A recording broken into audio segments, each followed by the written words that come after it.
नमस्कार, स्वागत है आप सबका राजनीति के इस अखाड़े में। मेरा नाम है अजय सेतिया।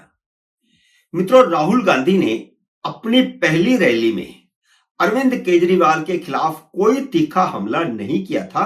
यह मैंने अपने कल के वीडियो में बताया था, जिस पर कांग्रेस के भीतर बवाल खड़ा हो गया है और उनसे साफ साफ पूछा गया है कि वह केजरीवाल के खिलाफ आवाज उठाएंगे या सिर्फ कांग्रेस उम्मीदवारों को बलि का बकरा बनाया जा रहा है। इस पर राहुल गांधी ने अंततः मंगलवार को केजरीवाल पर पहला हमला किया है। वह अपनी वीडियो टीम को लेकर के यमुना किनारे पहुंचे और यमुना की ओर इशारा करके बोले, देखो दिल्ली, देखो चमकती हुई दिल्ली, केजरीवाल की पेरिस जैसी दिल्ली है। सब जगह यही हाल है। बस इतना सा बोला है। लेकिन क्या यह काफी है? तो नहीं। कांग्रेस के नेता, दिल्ली के नेता चाहते हैं कि राहुल गांधी शराब घोटाले, शीश महल और कैग रिपोर्टों पर खुलकर बोले, जिन पर हाई कोर्ट ने भी केजरीवाल की ईमानदारी पर सवाल उठाए हैं। तो लगता है कि आने वाले दिनों में राहुल गांधी की जुबान कुछ खुलेगी और वह अजय माकन को केजरीवाल के खिलाफ देशद्रोह के सबूत प्रेस कॉन्फ्रेंस में देने देंगे, जो उन्होंने पहले नहीं देने दिए। अब अजय माकन के पास क्या सबूत हैं, यह तो पता नहीं। हो सकता है खालिस्तान वाले मामले में ही कुछ सबूत उनको मिले हों। लेकिन दिल्ली पुलिस को केजरीवाल के खिलाफ ऐसे सबूत मिल रहे हैं जिस पर उन्हें आतंकवाद विरोधी कानून में गिरफ्तार किया जा सकता है और तय मानिए कि चुनावों के बाद वह इस मामले में बहुत बुरी तरह फंसने वाले हैं, जो मैं अगले सेंटेंस में खुलासा कर रहा हूं। दिल्ली पुलिस की जांच से पता चला है कि चुनाव जीतने के लिए अरविंद केजरीवाल ने दिल्ली में दहशत फैलाने की साजिश रची थी। आप सबको याद होगा कि कुछ दिन पहले केजरीवाल ने लगातार कई प्रेस कॉन्फ्रेंस करके दिल्ली की कानून व्यवस्था पर सवाल उठाए थे और उससे ठीक पहले दिल्ली के स्कूलों को बम धमाकों की धमकियां मिल रही थी। एक स्कूल, क्रिश्चियन स्कूल के बाहर तो बम धमाका, छोटा सा पटाखा टाइप हुआ भी था, जिस पर आतिशी मार्लिना ने कितना बड़ा बाविला खड़ा किया था और करीब 400 स्कूलों को मेल के माध्यम से और फोन से के माध्यम से धमकियां दी गई थी, जिस कारण दिल्ली में दहशत पैदा हो गई थी, क्योंकि स्कूलों में पहुंचे बच्चों को वापस उनके घरों में भेजा गया था, जिससे स्वाभाविक है पूरी दिल्ली में दहशत फैल गई। और इन्हीं धमकियों को केजरीवाल ने कानून व्यवस्था का सवाल बना दिया था। गृह मंत्री अमित शाह और दिल्ली के एलजी को घेरने के लिए केजरीवाल दिल्ली की कानून व्यवस्था को चुनावी मुद्दा बना रहे थे और उस समय तो ऐसा लग रहा था, 10-12 दिन पहले का आप याद कीजिए, ऐसा लग रहा था कि अरविंद केजरीवाल अमित शाह को मुद्दा बनाकर, कानून व्यवस्था को मुद्दा बनाकर, क्योंकि पुलिस उनके अधीन आती है, इसे मुद्दा बना करके चुनाव लड़ना चाहते हैं और बैकफुट पर लाना चाहते हैं भाजपा को और एलजी को। लेकिन अब दिल्ली पुलिस की जांच में खुलासा हुआ है कि बम धमाकों की धमकियों के पीछे एक एनजीओ और एक राजनीतिक दल का लिंक था।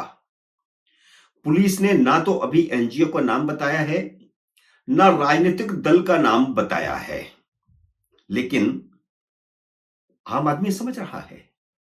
और भारतीय जनता पार्टी के वरिष्ठ नेता सुधांशु त्रिवेदी ने उस एनजीओ का आतिशी मार्लिना और केजरीवाल से लिंक बता दिया है। तो अब समझने में और क्या रह गया है? यानी दिल्ली में दहशत फैलाने के लिए स्कूलों में धमकियां खुद आतिशी मार्लिना और केजरीवाल दिला रहे थे। धमकियों में वीपीएन नंबरों और उनसे बने ईमेल का इस्तेमाल हुआ था। पुलिस को बहुत मुश्किल आई जांच करने में वीपीएन नंबरों की वजह से, लेकिन आखिरकार 8 जनवरी को पुलिस इस नतीजे पर पहुंच गई थी कि एक नाबालिग के फोन से ईमेल किए गए थे। शुरू में इसे शरारतन समझा गया, खबरें इसी तरह की छपवाई गई, लेकिन उस नाबालिग लड़के से पूछताछ और जांच के बाद पुलिस की जांच एक एनजीओ और एक राजनीतिक दल तक पहुंच गई है। नाबालिग लड़की को, लड़का जो भी है, उसे गिरफ्तार कर लिया गया है। स्पेशल सीपी मधुप तिवारी ने बताया है कि जांच के दौरान जब आरोपी के परिवार के लोगों की पृष्ठभूमि की पड़ताल की गई, तब पता चला कि उनके माता पिता के एक एनजीओ के साथ कनेक्शन है। इस एनजीओ का एक राजनीतिक दल से गहरा रिश्ता है। यह वही एनजीओ है जो अफजल गुरु की फांसी पर भी सवाल उठाता रहा है। अब इसमें क्या बाकी रह गया? आपको याद आ गया होगा कि आतिशी मार्लिना के माता पिता संसद पर हमला करने वाले अफजल गुरु की फांसी रुकवाने के लिए सबसे ज्यादा सक्रिय थे।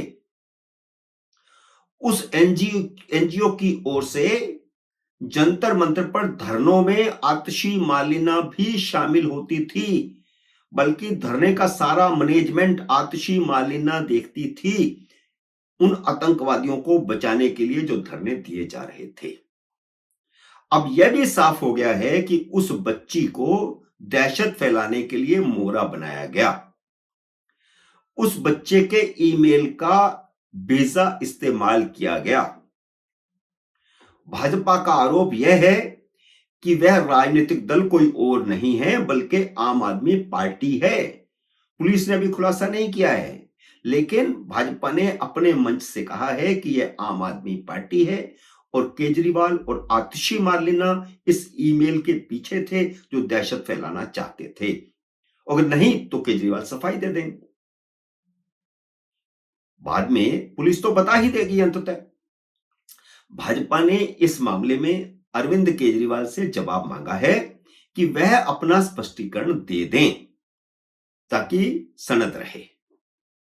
दिल्ली प्रदेश भाजपा के अध्यक्ष वरिंदर सचदेवा ने कहा है कि जिस और मामले की जांच जा रही है, निसंदेह एनजीओ, आतिशी, अरविंद केजरीवाल और आम आदमी पार्टी एक सूत्र में बंधते नजर आ रहे हैं। यानी इन सब पर, आम आदमी पार्टी पर भी अब आतंकवाद विरोधी कानून में शिकंजा कसने वाला है। सुधांशु त्रिवेदी ने लिंक को आगे बढ़ाते हुए कहा है कि आम आदमी पार्टी का संबंध तमाम ऐसे अवांछित एनजीओ और तमाम ऐसी गतिविधियों से रहा है जो अफजल गुरु की फांसी को रुकवाने की कोशिशों में और देश विरोधी गतिविधियों में शामिल रहे हैं। और ऐसे अनेक एनजीओ हैं। और आपको याद होगा कि मोदी ने प्रधानमंत्री बनने के बाद इन 5000 के करीब एनजीओ पर शिकंजा कसा था और लगातार उनको नोटिस दिए गए। और इन 5000 एनजीओ जिनको फौरन से फंडिंग होती थी, सरकार को कोई हिसाब किताब नहीं दे रहे थे, अपनी आईटीआर फाइल नहीं कर रहे थे। और आखिर में जाकर के जब सरकार ने कहा कि एनजीओ की फंडिंग बंद करेंगे, तब सिर्फ 250 एनजीओ ने अपना आईटीआर फाइल किया और जवाब दिया। सारे फ्रॉड, विदेशों से फंड आ रहा था और भारत के खिलाफ ये सारे एनजीओ काम कर रहे थे। आतिशी मार्लिना के पिता और माता ने अफजल गुरु की फांसी रुकवाने के लिए राष्ट्रपति को याचिका लिखी थी, जिसे राष्ट्रपति प्रणब मुखर्जी ने रिजेक्ट कर दिया था। आतिशी के माता पिता ने याकूब मेनन की फांसी रुकवाने की भी लंबी लड़ाई लड़ी थी, जो मुंबई में आतंकवादी वारदातों में शामिल पाया गया था और जिसे फांसी की सजा हुई थी। अफजल गुरु को 2013 में फांसी दी गई थी। उसी की बरसी पर जेएनयू में नारे लगे थे, अफजल हम शर्मिंदा हैं, तेरे कातिल जिंदा हैं। और नारे लगाने वाले कौन थे? क्या आतिशी मार्लिना वहां थी? क्या आतिशी मार्लिना के माता पिता वहां थे या नहीं थे? वहां थे। और वहीं पर नारे लगे थे, भारत तेरे टुकड़े होंगे इंशाअल्लाह इंशाअल्लाह, जो अब कांग्रेस का बड़ा नेता बना घूम रहा है। 10 फरवरी 2016 दिल्ली की यूनिवर्सिटी के एक असिस्टेंट प्रोफेसर AR गिलानी अब आपको उसका नाम भी याद आ गया होगा। उसने दिल्ली के प्रेस क्लब ऑफ इंडिया में अफजल गुरु की बरसी पर एक सभा रखी थी, जिसमें आतिशी मार्लिना के पिता विजय सिंह और मां तृप्ति वाही के फांसी के खिलाफ भाषण हुए थे। अब आप अंदाजा लगा सकते हो कि ये जो दहशत फैलाने की जो दिल्ली में कोशिश की गई है, उसके पीछे किस किस के लिंक, कैसे कैसे लिंक रहे होंगे।